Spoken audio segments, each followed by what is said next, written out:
Hola a todos, bienvenidos y bienvenidas al tercer vídeo sobre el tema de cálculo integral. En concreto estamos estudiando la integral de Riemann. Vamos a empezar recordando un resultado que vimos el día pasado, que es el teorema fundamental del cálculo. Recordad que decía que si tenemos una función integrable en el intervalo AB, entonces la función integral, definida como la integral desde a hasta x de f de t de dt, es una función continua en el intervalo AB. Además, si la función f que están en integrando es continua, la función integral es derivable en un punto y la derivada coincide con la función inicial. En particular, si la función es continua en todo el intervalo y consideramos la función integral, habíamos visto que la derivada de esta función es la función f. Es una generalización a todo punto del intervalo de este resultado. Lo que vamos a ver ahora es una extensión al caso en que los extremos de integración no son una constante y la variable x, sino que son funciones de x. Y para ello lo que vamos a hacer es aplicar la regla de la cadena. Imaginaros que tenemos una función definida de esta manera aquí. La función f compuesta con g sería la integral desde a hasta g de x de f de t de dt. ¿Quién es la derivada? Si aplicamos la regla de la cadena, la derivada de una composición es derivada del primero valorada en los puntos g de x por la derivada de lo de dentro. Como la derivada de la función integral es f, obtendríamos que la derivada de una función de este tipo es valorar el integrando en el extremo superior y multiplicar por la derivada de ese extremo. Vamos a ver ahora qué ocurre cuando el extremo inferior es una función de x. En este caso el resultado nos va a decir que la derivada es valorar el integrando en la función h de x, multiplicar por la derivada de esta función, pero tiene un signo menos debido a que como es el extremo inferior, Barrow tiene un menos si aplicamos la regla de Barrow. ¿De dónde vamos a sacar este resultado? Fijaros que un cambio de signo en la integración nos gira los extremos del intervalo. Por lo tanto, esta función de aquí es como en el caso anterior. Y para poner la función en el extremo inferior necesitamos un menos. Si ahora derivamos aquí esta función, el menos nos va quedando delante y obtendríamos el resultado que buscábamos. ¿Qué ocurre cuando son los dos extremos de integración los que son función? Arriba una función g de x y abajo una función h de x. En este caso tendríamos que la derivada de esta función es valorar la función integrando en el extremo superior y multiplicar por la derivada de ese extremo menos la valoración de la función en el extremo inferior por la derivada de ese extremo. ¿Cómo llegaríamos a este resultado? Simplemente aplicamos la linealidad del intervalo. Buscamos un punto intermedio entre la función h y la función g y ahora aplicamos el resultado para el primer sumando, que tendría un menos, y para el segundo. Así podéis derivar cualquier función obtenida como la función integral de otra. Es importante tener en cuenta que necesitamos siempre que las funciones que aparecen en los extremos sean funciones derivables. Vamos a ver algún ejemplo. Aquí nos piden calcular la derivada de una función que se construye como la función integral de t menos 3t cuadrado desde 0 hasta 2x, es decir, es un ejemplo del tipo 1. Primero, observamos que la función f es una función continua y por lo tanto es integrable. El extremo superior es 2 coseno y es una función derivable. ¿Quién sería la derivada de esta función? Pues es valorar en 2 coseno, 2 coseno, 2 coseno cuadrado es 4 coseno cuadrado, 4 por 3, 12, 12 coseno cuadrado de la función 2 coseno. Esto que aparece aquí es la derivada 2 coseno. Y ahora ya arreglamos estos valores, sacando factor común, un 2 y un coseno de aquí dentro. Segundo caso, nos piden hallar la derivada de la función 1 partido por 1 más t cuadrado. De nuevo, observamos que la función integrando es continua y que el extremo es una función derivable. En este caso, volvemos a aplicar la regla, pero es de tipo 2 y obtenemos la derivada. ¿Cómo? Pues valoramos en el extremo inferior, es decir, 1 dividido por 1 más x cuadrado más 1 al cuadrado, y multiplicamos de nuevo por la derivada de la función x cuadrado más 1. Y aparece el menos porque el extremo es inferior. Y finalmente nos piden hallar la derivada de una función que es función integral y los dos extremos son funciones de x. De nuevo, la función que tenemos en el integrando es una función continua y los extremos de integración son funciones de x derivables. ¿Quién es la derivada? Se obtiene valorando en el extremo superior esta función, es decir, cada vez que haya una t tenemos que poner 1 más 3x cuadrado, multiplicamos por la derivada, que es 6x, y restamos la valoración en x cuadrado y multiplicamos por la derivada de x cuadrado. Tenéis muchos más ejemplos en la lista de problemas. Ahora, siguiente resultado. Teorema del valor medio. Lo que nos dice este resultado es, tenemos una función integrable y consideramos m mayúscula y m minúscula el supremo y el ínfimo de la función. Entonces, siempre podemos encontrar un número real c que está comprendido entre el supremo y el ínfimo, de forma que la integral desde a hasta b de f de x es el producto de c por b menos a. Vamos a ver una interpretación geométrica del resultado. Para ello, pues supondremos que la función es positiva. Siempre que consideramos resultados que tengan que ver con una interpretación geométrica en términos de áreas, estaremos suponiendo que la función es positiva.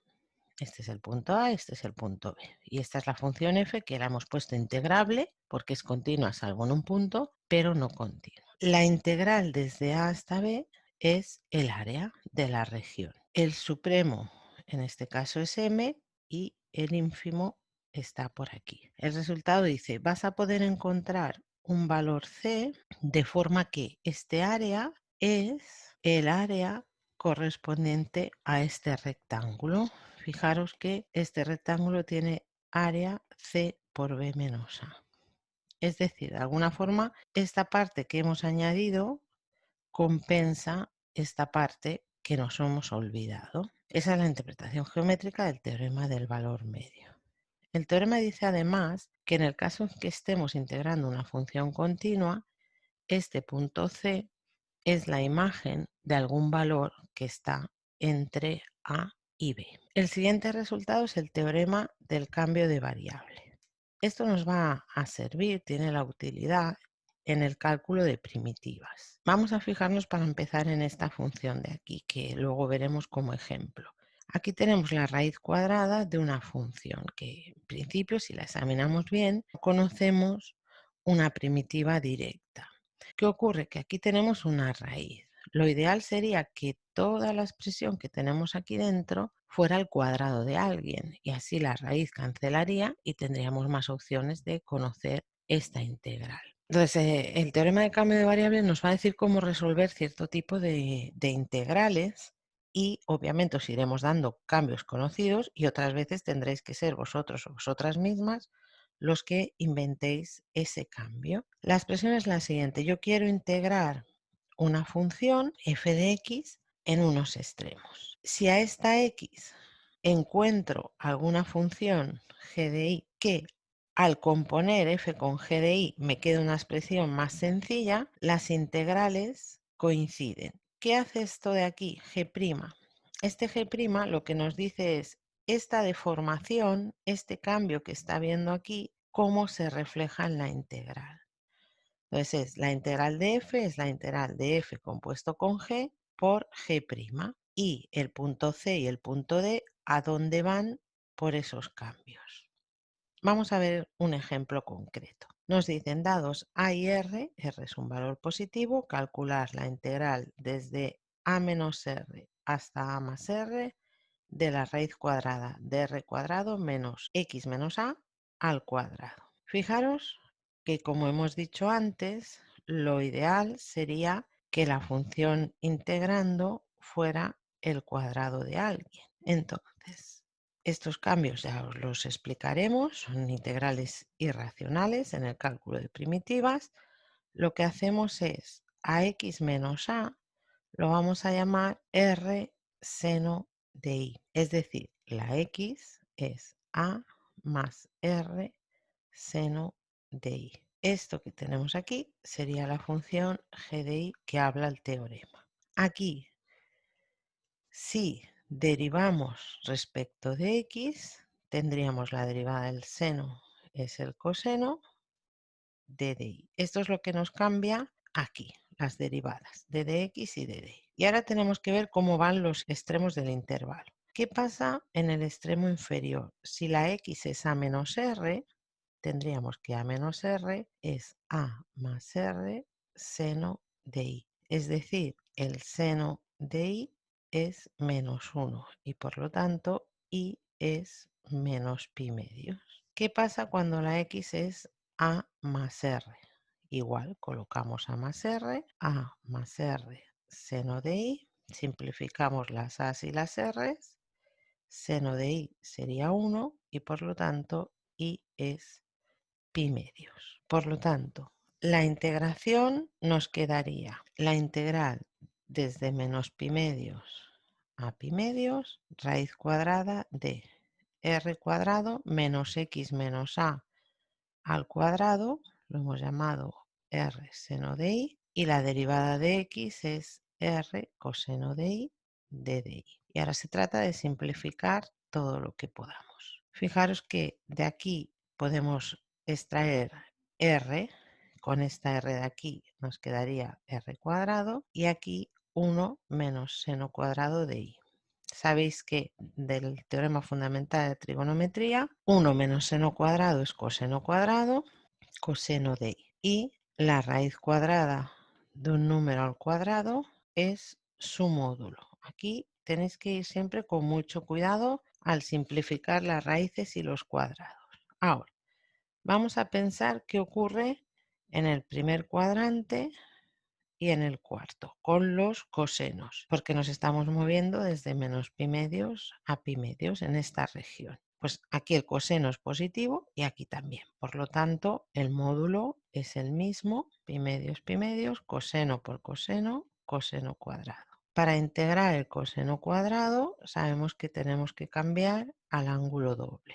1 más coseno de 2i dividido por 2. El 2 lo podemos sacar factor común y ya podemos integrar. La integral del 1 es i, la integral del coseno de 2i es el seno de 2i partido por 2 entre menos pi medios y pi medios. Es decir, r medios de pi medios, el seno de 2 pi medios, es decir, de pi es 0. Y ahora barro menos pi medios, el seno de menos pi también es 0. Es decir, pi r cuadrado medios. Me he dejado el cuadrado desde aquí arriba. Y este sería el resultado de la integral.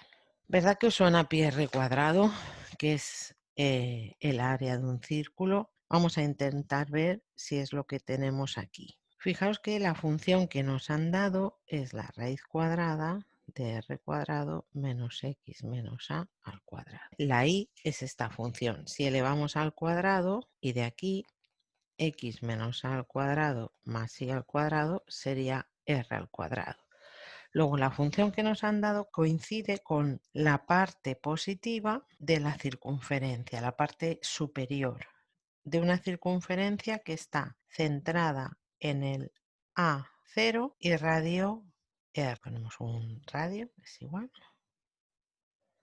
Aquí tendríamos la circunferencia y lo que nos están pidiendo es este área. Como es la mitad de una circunferencia de radio R, pues el resultado es pi r cuadrado partido por 2. Ahora vamos a ver el siguiente método de integración, que es el teorema de integración por partes. El resultado anterior, que es el cambio de variable, y este resultado de integración por partes son los dos métodos más generales que hay para resolver integrales definidas y para hacer cálculo de primitivas. El teorema de integración por partes lo que nos dice es, supongamos que tenemos dos funciones integrables y consideramos una primitiva de cada una de ellas, f mayúscula de f, g mayúscula de g.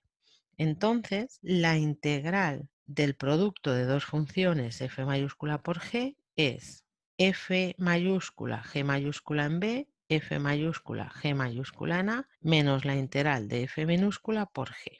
Vamos a hablar de estos términos. Fijaros que esto lo podríais ver de una manera más sencilla, es si hubiéramos aplicado Barrow, sería la valoración de f por g. La fórmula de integración por partes se obtiene de la derivación de un producto de funciones. Supongamos que yo derivo estas dos funciones, f y g. Sería derivada del primero por el segundo sin derivar, más el primero por la derivada del segundo. Como f mayúscula es una primitiva de f, su derivada es f. Y como g mayúscula es una primitiva de g, su derivada es g. Si de aquí despejamos f por g, tendríamos que f por g es igual a f por g' menos f por g mayúscula. Ahora, si integramos desde a hasta b estos valores, f de x, g de x, d de x sería igual a la integral de una función que es derivada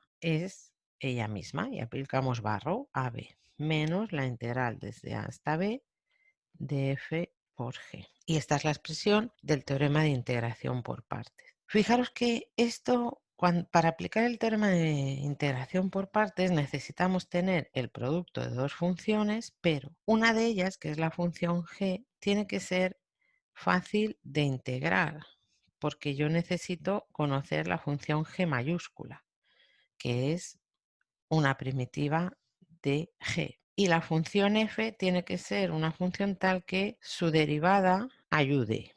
Ayude en el sentido de que nos va a simplificar los valores. Funciones típicas para aplicar partes son exponenciales por cosenos, exponenciales por senos, exponenciales por logaritmos, polinomios por exponenciales, polinomios por logaritmos. En estos casos normalmente el polinomio es el que se coge como función a derivar. Vamos a ver un ejemplo.